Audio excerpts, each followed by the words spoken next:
Hujan ya? Sini kok hujan, biasanya hujan nggak pohon? Kadang-kadang ya. Mudah-mudahan ini tanda bahwa datang saya berbakat berkat dari Tuhan. Assalamualaikum warahmatullahi wabarakatuh.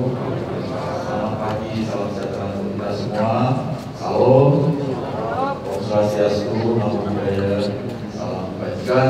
Yahoo! Yang saya hormati Ibu Menteri PPPA, Kebudayaan dan Perhubungan, Ibu Sekretaris Daerah Provinsi Jawa Timur, Jawa Timur,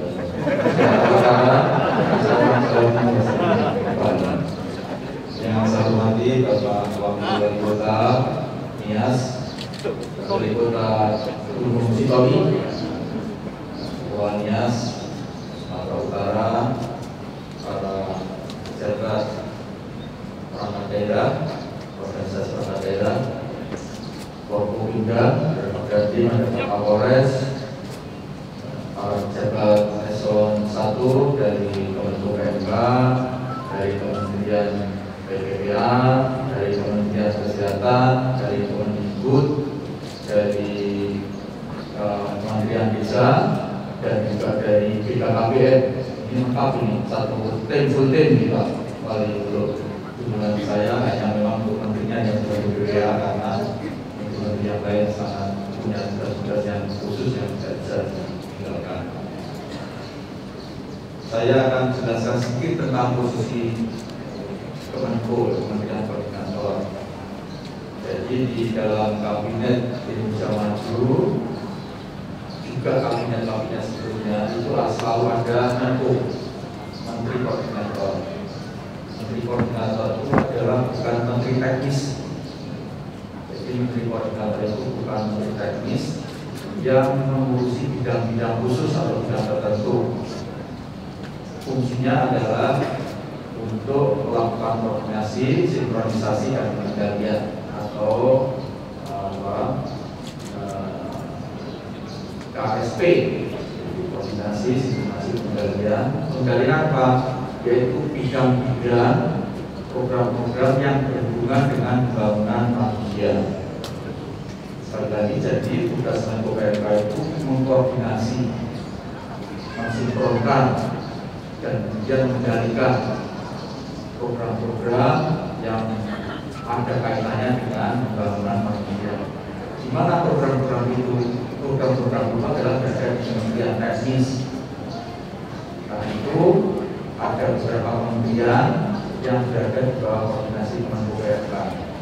Ada 7, yaitu Kementerian PPPA, Pemberdayaan Perempuan dan Perlindungan Anak, Kementerian Pendidikan dan Kebudayaan, Kementerian Agama, Kementerian Sosial, Kementerian Kesehatan, Kementerian Desa, dan Kementerian Pemuda dan Olahraga. Jadi ada 7. Kemudian juga ada lembaga-lembaga yang berada di bawah koordinasi Menko PMK.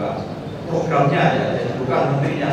Yang programnya di bawah koordinasi Menko PMK yaitu BNPB, Badan Penanggulangan Bencana, kemudian BPOM, Badan Pengawasan Obat, kemudian BKKBN, Badan Koordinasi Badan Penanggulangan dan Pembangunan Keluarga Nasional. Kemudian ada lagi BPJS Kesehatan dan BPJS Tenaga Kerja. Masih ada beberapa yang kecil-kecil termasuk Perpustakaan Nasional, itu juga di bawah Menko PMK. Koordinasinya bukan menterinya, bukan jabatnya. Kalau menterinya sama-sama menteri, juga ada bedanya. Nah, di samping itu juga Menko dimungkinkan untuk mengkoordinasi dengan kementerian yang di luar koordinasinya. Jadi nanti Pak Wakil Wali Kota, misalnya saya akan bilang dan menyampaikan kepada Pak Bupati Nias Utara, saya mohon untuk pembangunan prasarana infrastruktur utama jalan itu jangan masing-masing pejabat daerah di Nias ini jalan sendiri-sendiri, nanti nggak bagus, nggak jalan. Sebaiknya membuat semacam Nias Incorporated. Jadi sama-sama bareng, bersama rame-rame minta pemerintah pusat supaya jalan pulaunya dibikin yang bagus, sehingga ada lintasnya yang bagus. Dengan begitu maka nanti wisatawan akan tertarik, kemudian juga arus perputaran barang dan jasa di Nias ini baik yang di dalam maupun luarnya juga akan bagus. Itu sebaiknya ngomong bersama 5 pejabat ini. Nanti insya Allah saya akan bisa menghubungkan kepada Menteri Pak PUPR, walaupun Pak Menteri PUPR bukan berada di dalam koordinasi saya. Jadi itu kerjanya Menko. Saya kebetulan membidangi pembangunan manusia dan kebudayaan. Salah satu tugas utama yang diperintah oleh Presiden kepada saya adalah mempercepat penanggulangan stunting. Jadi Bu Dokter, Bu Bidan, Bu Perawat, kemudian BLKB, pendamping desa, pendamping PKH, semua harus bersatu padu untuk fokus bagaimana menangani stunting di Indonesia yang angkanya masih tinggi, yaitu 27,6%. Artinya apa kalau 27,6% itu? Kalau ada 10 bayi, maka bisa dipastikan kemungkinan besar 3 yang stunting. Tadi Pak Wali Keluarga sudah menyampaikan angka stunting untuk Nias secara umum ini masih adalah tertinggi. Kalau nggak salah Bu Sekda ya, dari seluruh provinsi dan daerah tingkat kabupaten kota se-Sumatera Utara, kalau kita lihat, maka seluruh Nias itu adalah di atas semua. Tingkat stuntingnya paling tinggi semua. Kemudian juga semuanya termasuk daerah tertinggal. Semua juga termasuk daerah termiskin. Karena itu ini tantangan berat untuk Pulau Nias, bagaimana supaya segera bangkit untuk mengejar ketertinggalan ini. Oleh sebab itulah atas dasar pertimbangan itu juga, maka saya khusus pada hari ini berkunjung langsung melihat di lapangan, melihat seperti apa sesungguhnya yang ada di Kepulauan Nias ini. Selama 3 hari nggak main-main, saya hari ini yang mendampingi Bapak Presiden, saya pamit demi untuk masyarakat Kepulauan Nias. Hari ini ada juga saya harus mendampingi Presiden, tapi saya sudah pamit, mohon izin karena saya ingin fokus untuk mendapatkan informasi langsung dari lapangan. Karena itu mohon kehadiran saya ini betul-betul bisa dimanfaatkan.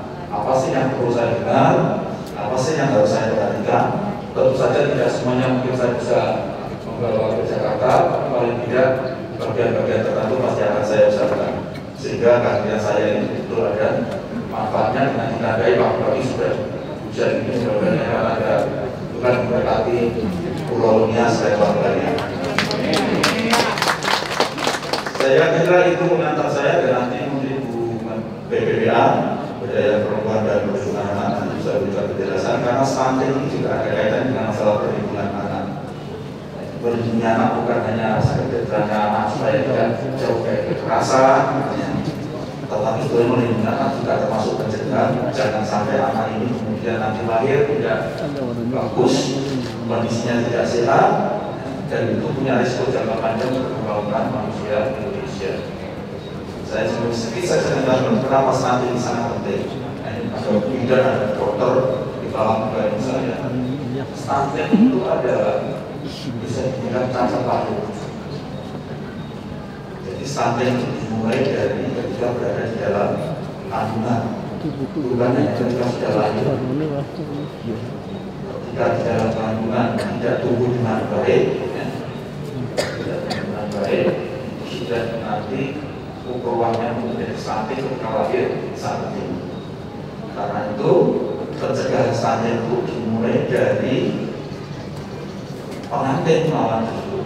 Jadi belajar pengantin, terutama ibu-ibu yang pengantin baru, harus diberi pendidikan yang lengkap, informasi yang lengkap tentang pentingnya menjaga kesehatan reproduksi, kesehatan keturunan. Reproduksi itu keturunan, kesehatan keturunan, termasuk suaminya.